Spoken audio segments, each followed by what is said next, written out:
The goal of the conflict cloud is to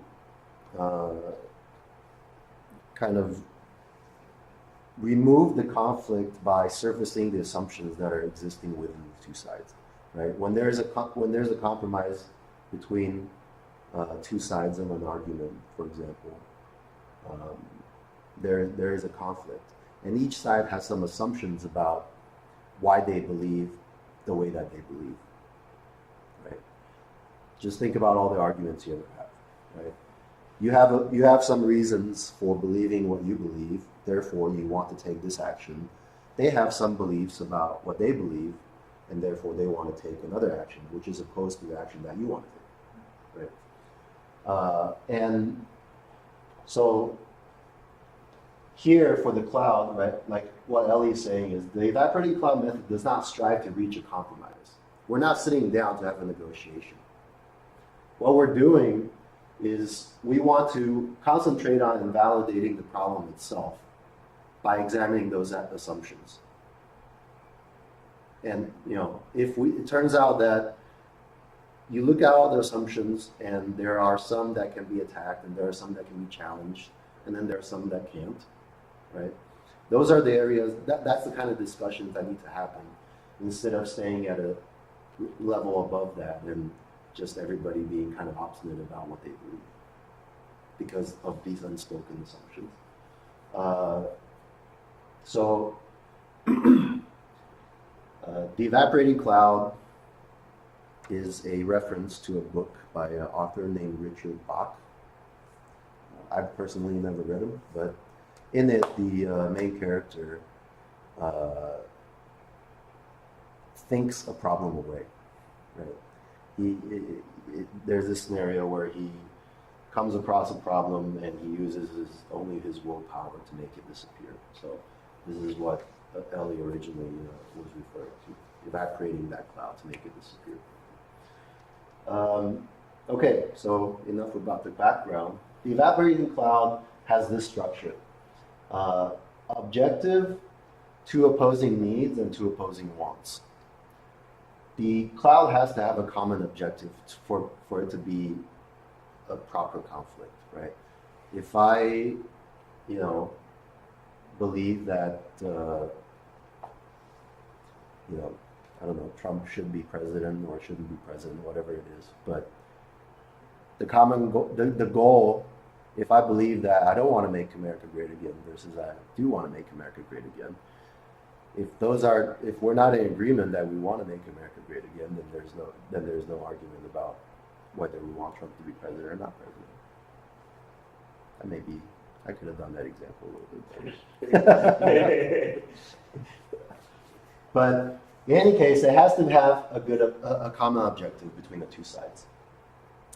And then you have a need which allows us to get to that objective. After that, so each side also has, this is what I want to do in order to achieve this need, in order to achieve this objective, right? So the way that we usually read it is, in order to do A, we must do B. In order to do B, we must do D. And assumptions are a because, right? This is why we want to do something. So in order to do A, we must do C. In order to do C, we must do D prime because of these assumptions. We'll do an example. So far, any questions? All right. So here is an example of a business making a make versus buy decision, let's say, right? Ultimately, at a high level, what the business wants is to have a profitable, to earn good profits, to have a profitable business. And in order to do that, they must either earn revenue as soon as possible, right? Or have a customized solution to, let's say they're trying to buy like a software system that allows them to conduct business. Okay, so in order to earn revenue as soon as possible, we can buy something off the shelf, this system that they want to have, right? Because it takes too long to make the products ourselves from scratch, right? This is the first sentence right here. From B to D, we say in order to earn revenue, we must buy off the shelf because it takes too long to make the product ourselves. Okay, we go to the other branch, which is this. This part, I think it's all clear, right? We have just a couple of needs in order to achieve this that may be opposed to each other. But the C to D prime link is in order to have a customized solution, we must make what we need because a pre-configured product will not fit our needs. Right. So, and there may be a whole bunch of different assumptions beyond the two that I have right there, but it's illustrative. Now we look at what the assumptions actually mean. This is a generic situation, right? So we don't know which branch you can attack, which branch you can't. But it may be that we look at the sentence, it takes too long to make the products ourselves from scratch. And we think, is that true? Is that a true statement? People may just assume it is, but it may not be a true statement, right? It may be the new system that we need is not so different from the legacy system we have today. So if we just concentrated our development resources on it for like a month, we can bang it out because it's just some changes that we have to make. Right? Opposite of that, a pre-configured product will not fit our needs. Is that a true sentence? Right? It may be that we have a whole big list of things we think this system needs to do, but not all of them are essential. Right? There's maybe, if we buy a product off the shelf, it covers 80% or 20% of our needs, which actually represents like 99% of the revenue that we can generate. Everything else is like bells and whistles and fancy stuff and nice to haves rather than essentials, right? So,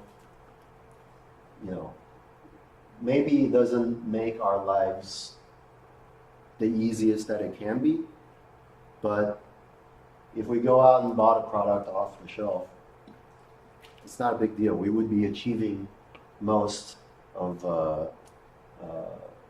have a profitable business, right? Questions? Thoughts? So that's what it is, right? In the evaporating cloud, you can see, right? Instead of trying to make a compromise here, I don't know in this situation what the compromise would be between make and buy, but what it's trying to do is invalidate one of the branches by looking at what are the assumptions behind it. So weaken the assumptions behind any of those. Yeah, the main power of this is that a lot of times people believe something because, for example, it's always been the way that it's been done in an organization.